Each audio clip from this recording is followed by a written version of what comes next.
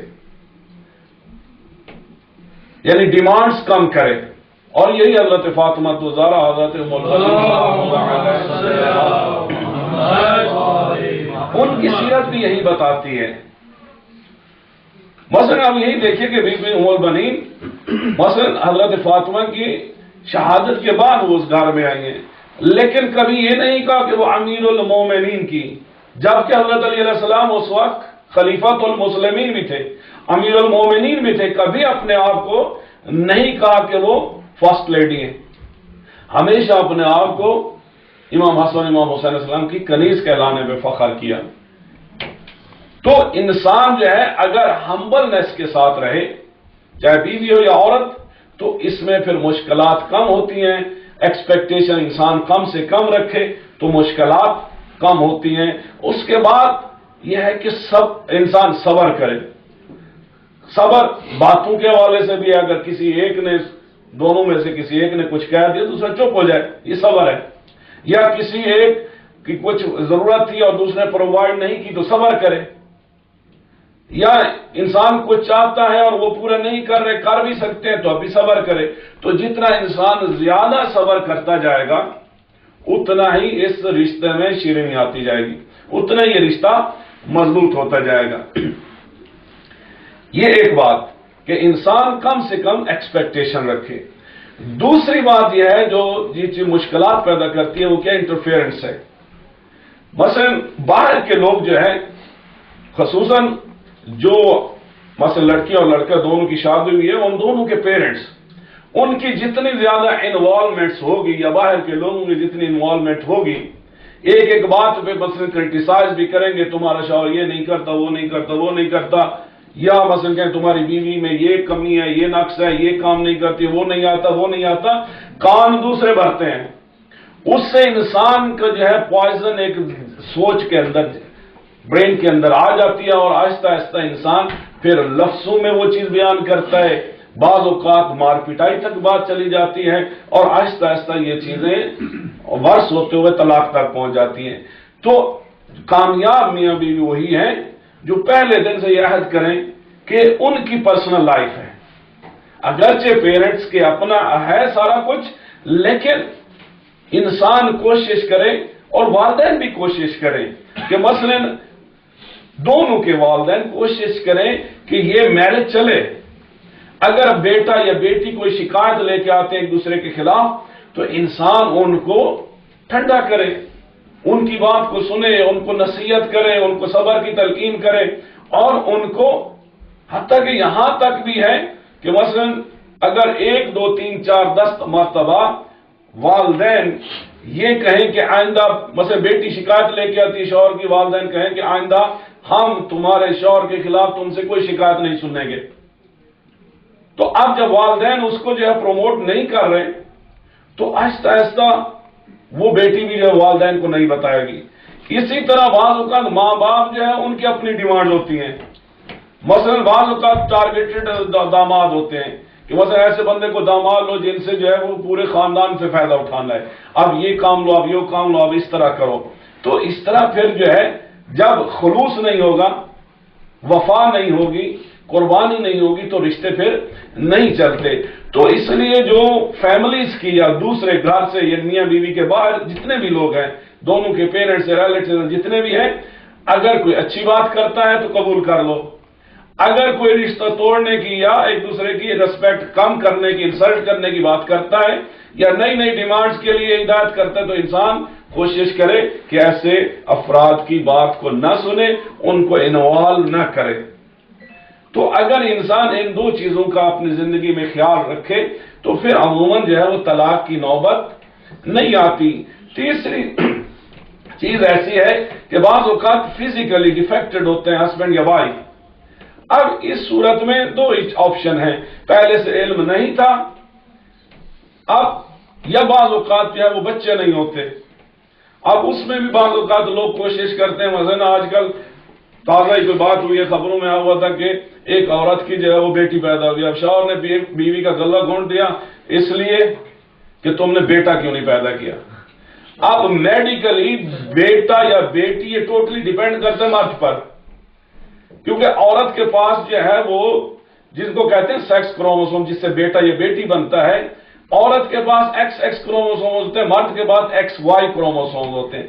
اب مرد کا ایکس اور عورت کا ایکس مل جائیں تو دونوں مل کے لڑکی بناتے ہیں، مرد کا Y کروموسوم اور عورت کا X کروموسوم ملے تو پھر لڑکا بنتا ہے۔ اب اگر کسی کا لڑکا پیدا نہیں ہوتا، قصور ماں کا نہیں ہوتا کہ اس نے لڑکی کیوں پیدا کیا ہے، یعنی قصور اگر ہوتا ہے یا نہیں ہوتا، قصور تو کسی کا نہیں ہوتا ہے، کیونکہ اس چیز میں نہ مرد کو کنٹرول ہے نہ عورت کو کنٹرول ہے کہ وہ جیسے چاہیں۔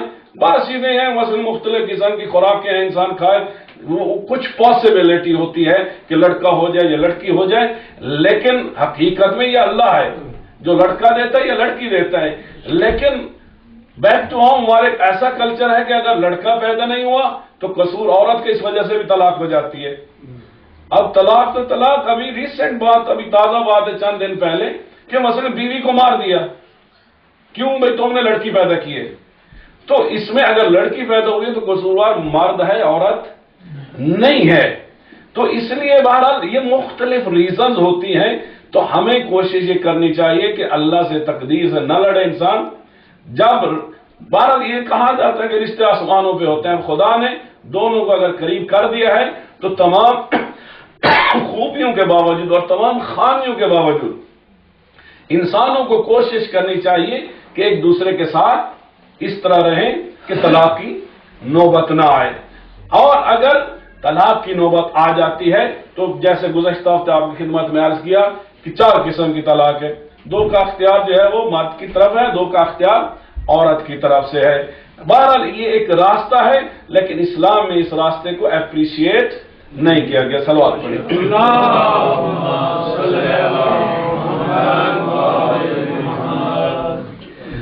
دوسری آیت کا جو آخری حصہ ہے یہ وہ آیت ہے کہ جس کے بارے میں خود رسول اللہ نے فرمایا کہ میرے پاس مجھے ایک ایسی قرآن کی آیت کا علم ہے کہ جو آدمی اس کو کثرت کے ساتھ پڑھے تو اس کی ہر قسم کی مشکل حل ہو جائے گی، اور خصوصاً جو ہے وہ رزق کے حوالے سے جو ہے بہت زیادہ فائدہ مند ہے۔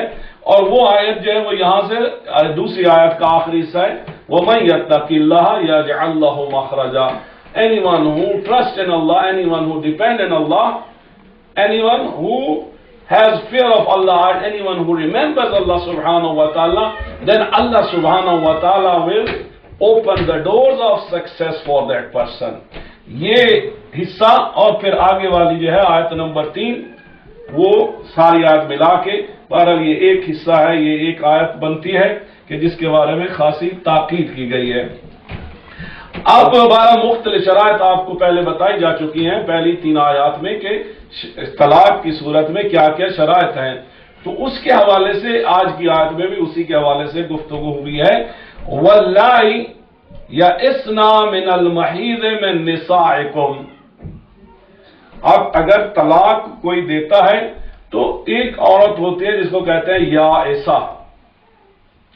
یائسہ عورت کے جب پیریڈ ختم ہو جاتے ہیں تو اس کے بعد اس کو کہتے ہیں یائسہ۔ تو ہماری فقہ کی کتابوں میں جو ہے عام جو غیر سادات خواتین ہیں ان کے بارے میں لکھا ہوا ہے، پر فزیکلی ممکن ہے 1 سال 2 سال 4 سال آگے پیچھے ہو جائیں، لیکن فقہ کی کتابوں میں جو ہے نان سادات خواتین کے لیے 50 سال ہے اور سادات خواتین کے لیے 60 سال ہے، کہ 50 سال کے بعد یا 60 سال کے بعد یہ خواتین یائسہ ہوں گی، یعنی ان کے مینسٹرل سائیکل یا ان کے پیریڈ جو ہے وہ ختم ہو جائیں گے۔ تو اب وَاللَّائِ يَئِسْنَا مِنَ الْمَحِيضِ مِن نِّسَائِكُمْ، اگر تمہاری عورتوں میں سے کچھ عورتیں جن کے یعنی بعد طلاق کی ہے وہ عورتیں کہ وہ عورت جس کو طلاق دی جا رہی ہے اگر وہ یائسہ ہو گیا اور اس کا حیض ختم ہو گیا ہے تو یہ ایک بات، یعنی طلاق دینے کے لیے بتایا جا رہا ہے کہ کب آپ طلاق دے سکتے ہیں۔ اور اس کے ساتھ پھر جو ہے وہ عدت بھی گزارنی ہوتی ہے۔ تو آگے والی بات ہے وَإِنْ ارْتَبْتُمْ فَعِدَّتُهُنَّ ثَلَاثَةُ أَشْهُرٍ، تو اب اس کے حوالے سے 3 مہینے جو ہے وہ ان کی عدت ہوگی۔ یعنی طلاق جب دی جا رہی ہے تو عورت کے لیے 3 مہینے عدت کے ہیں۔ اب عورتیں مختلف قسم کی ہیں، کچھ عورتیں ایسی ہیں کہ مثلا بعض اوقات جب بچی کی شادی ہو جاتی ہے ابھی اس کو یعنی بالغ نہیں ہوئی، اس کو مینسز شروع نہیں، یہ ایک عورت۔ دوسری عورت یہ ہے کہ جب طلاق دینے لگے تو اس وقت وہ پریگننٹ ہے۔ تیسری عورت یہ ہے کہ جب طلاق دی جا رہی ہے تو اس وقت وہ اس کے مینسٹرول پیریڈ ختم ہو چکے ہیں، وہ یائسہ ہے۔ تو اس صورت میں یہ مختلف ٹائپس کی جو ہے خواتین ہوتی ہیں، کس کو طلاق دی جا سکتی ہے اور کتنی اس نے عدت گزارنی ہے۔ اب وہ عورت کہ مثلا جو ابھی بالغ بھی نہیں ہوئی، اس کو مینسز بھی نہیں آتے اور وہ شوہر کے گھر بھی نہیں گئی، تو اس کے لیے عدت نہیں ہے، لیکن باقیوں کے لیے جو ہے وہ 3 ماہ کی عدت ہے۔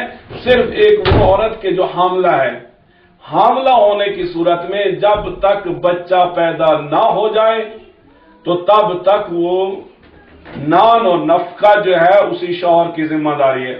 ممکن ہے وہ 1 مہینے کے بعد بچہ پیدا، ممکن ہے 10 مہینے کے بعد بچہ پیدا ہو جائے، تو جب تک عورت کا بچہ پیدا نہ ہو جائے وہ ٹائم، وہ 3 مہینے کی بجائے 10 مہینے یا 9 مہینے بھی ہو سکتا ہے، تو وہ تمام کا تمام وقت عدت میں ہوتا ہے۔ اور عدت کے دنوں میں یعنی عدت کے 3 مہینوں میں وہ نان و نفقہ جو ہے وہ مرد کے ذمے ہے۔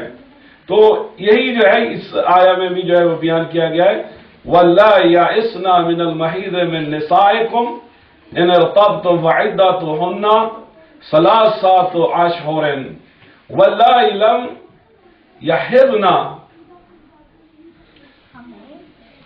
وَأُولَاتُ الْأَحْمَالِ أَجَالُهُنَّ أَن يَضَعْنَ حَمْلَهُنَّ۔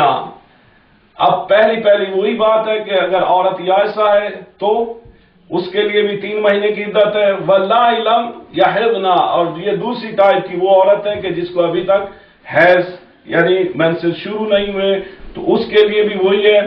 وَأُولَاتُ الْأَحْمَالِ أَجَلُهُنَّ أَن يَضَعْنَ حَمْلَهُنَّ، اور اگر عورت حاملہ ہے تو اس کے لیے یہ ہے کہ جب تک اس کا حمل ختم نہ ہو جائے، وضع حمل نہ ہو جائے تو تب تک جو ہے وہ اس کی عدت کا وقت ہے۔ وَمَن يَتَّقِ اللَّهَ يَجْعَل لَّهُ مِنْ أَمْرِهِ يُسْرًا، اور جو اللہ کے لیے تقوی اختیار کرتا ہے، جو خوف خدا دل میں رکھتا ہے، یعنی اللہ کیا کہتا ہے کہ طلاق کے معاملے میں بھی اللہ کی حدود کو کراس نہ کرو، اللہ کا خوف دل میں رکھو، اچھے طریقے سے تم پیش آؤ، معروف روش رکھو، احسان کرو۔ تو اس حوالے کو کہا گیا ہے کہ وَمَن يَتَّقِ اللَّهَ، اور جو اللہ کے لیے تقوی اختیار کرتا ہے، اللہ کا خوف رکھتا ہے، يَجْعَل لَّهُ مِنْ أَمْرِهِ يُسْرًا، تو اللہ تعالیٰ اس کے کام کو آسان کر دیتا ہے، اس کی مشکل کو آسان کر دیتا ہے۔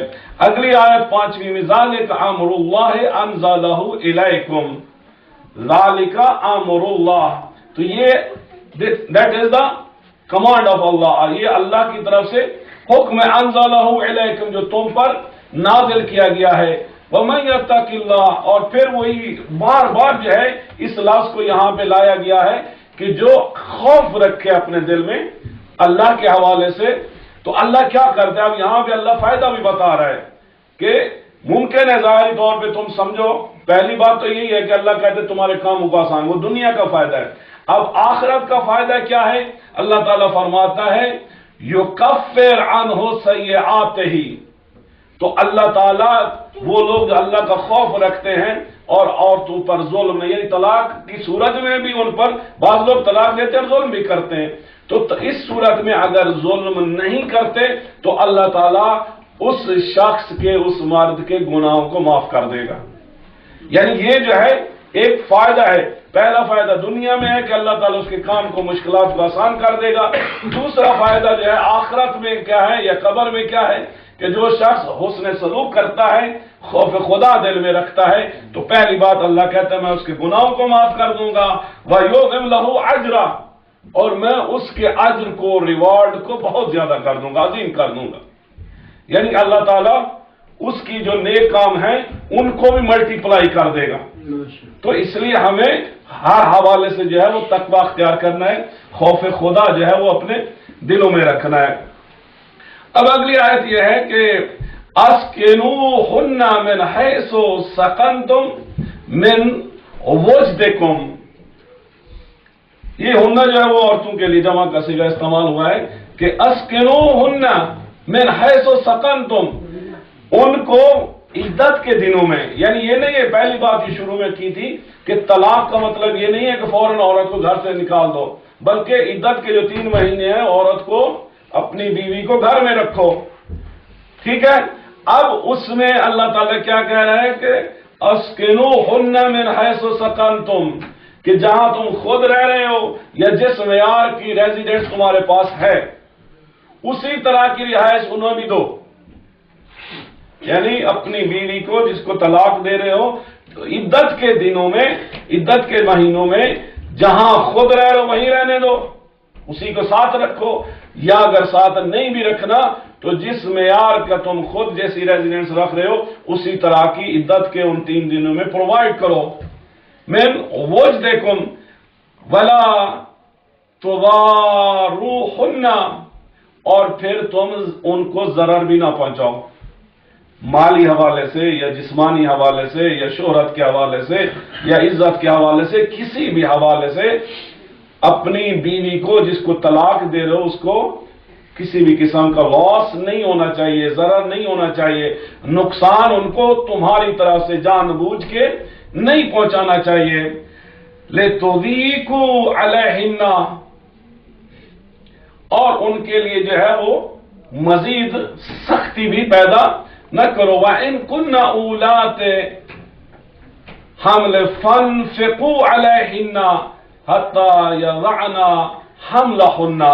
پھر وہی بات ہے کہ اگر وہ حاملہ ہے تو تب بھی، جب تک وضع حمل نہیں ہو جاتا تو تب تک جو ہے آپ ان کو، یعنی وہ عدت لمبی ہو جائے گی اور تب تک آپ ان کے اخراجات ان کو ادا کرتے رہیں. فَإِنْ أَرْضَعْنَ لَكُمْ فَآتُوهُنَّ أَجُورَهُنَّ، اور جب وضع حمل ہو جائے فَإِنْ أَرْضَعْنَ لَكُمْ فَآتُوهُنَّ أَجُورَهُنَّ، تو اب بعض اوقات یہ ہوتا ہے کہ مثلا بچہ پیدا ہوا، اب بچہ پیدا ہونے کے بعد عورت کہہ سکتی ہے کہ میں تمہارے بچے کو اس صورت میں پالوں گی، اس صورت میں دودھ دوں گی کہ تم اس کے لیے مجھے اجرت ادا کرو. تو اگر وہ ڈیمانڈ کرے تو والد کی ذمہ داری ہے کہ دودھ پلانے کی اجرت بھی ادا کرے. وَأَتَمِرُوا بَيْنَكُمْ بِمَعْرُوفٍ، اور بعض اوقات جو ہے ان کے درمیان وہ کہتی ہے کہ ٹھیک ہے اپنا بچہ بھی لے جاؤ، میں دودھ بھی نہیں پلاتی. تو اس صورت میں جو ہے آپ کسی اور کو، مثلا بعض خواتین پالتی ہیں تو اس کو آپ دے سکتے ہیں. کیوں؟ بعض اوقات یہ ہے کہ اصل چیز یہ ہے کہ پہلی بات تو یہ ہے اللہ تعالیٰ یہ کہتا ہے کہ کسی عورت پر ظلم نہ ہو، زیادتی نہ ہو. دوسری بات یہ ہے کہ وہ جو بچہ ہے دونوں کے درمیان، کیونکہ طلاق سے سب سے زیادہ جو چیز ڈیمیج ہوتی ہے فزیکلی سائیکالوجیکلی وہ بچہ ہوتا ہے جس کو نقصان ہوتا ہے. کھینچتا نہیں ہوتی، کبھی باپ کہتے ہیں مجھے دے دو، ماں کہتی ہے مجھے دے دو. بعض اوقات ماں باپ کے خلاف بچے کو وہ پوائزن کرتی ہے، باپ ماں کے خلاف کرتا ہے، یا بعض اوقات ایک لے جاتا ہے دوسرا بالکل الگ ہو جائے، مختلف کنڈیشن ہوتی ہیں. تو اب اللہ تعالیٰ نے یہاں بھی یہی کہا کہ پہلی چیز تو یہی ہے کہ ٹھیک ہے تم الگ ہو کے طلاق ہو گئی ہے تو کوشش کرو کہ آپس میں معروف طریقے سے، اچھے طریقے سے ایک انڈرسٹینڈنگ پیدا کرو کہ تم دونوں وقت دو اس بچے کو، اس بچے کو وہ جو عاطفی طور پہ محبت کے حوالے سے جو ہے والدین دونوں کی ضرورت ہے وہ تم اچھے طریقے سے طے کر لو کہ کس طرح تم دونوں اس بچے کو وقت فراہم کرو گے.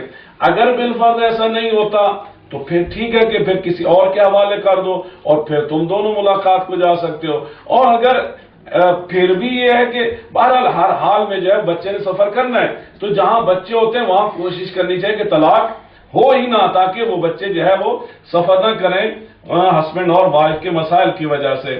وَإِن تَعَاثَرْتُمْ فاسو ترضعوا له اخرى، اور پھر ظاہر ہے کہ اگر تم آپس میں ایگری نہیں ہوتے تو پھر کسی اور کو ڈھونڈ لو. اور وہ عورت جو ہے، پرانے زمانے میں تو یہی ہے کہ ایسی خواتین ہوتی تھیں کہ جو بچے کو خود دودھ پلاتی تھی.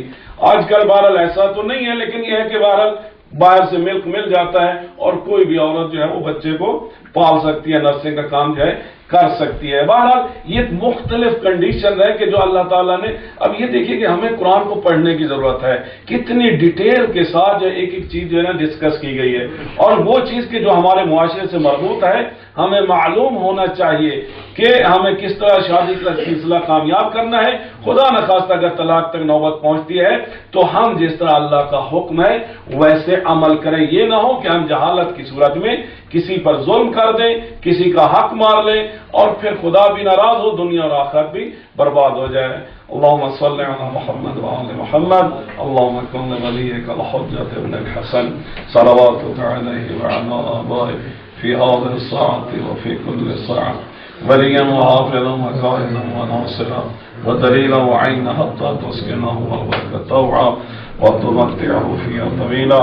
پروردگار تمام حاضرین مومن مومنات کو صحت و سلامتی عطا فرما، رزق و روزی میں اضافہ فرما، ہر قسم کی مشکلات سے پریشانیوں سے ان کو مامون و محفوظ فرما. حضرت حجت امام زمان علیہ السلام کا جلد ظہور فرما، ان کی زیارت سے مشرف فرما، ان کے یاران و انصار میں شامل فرما. اے اللہ ہم سب کے گناہوں کو معاف فرما، ہمارے والدین اور مرحومین کے گناہوں کو معاف فرما. اور پروردگار روز محشر پرچم لواء حمد کے نیچے ہمیں مقام اور سایہ عطا فرمانا، اور حوض کوثر سے ہمیں سراب کرنا. اللہم صلی علی محمد.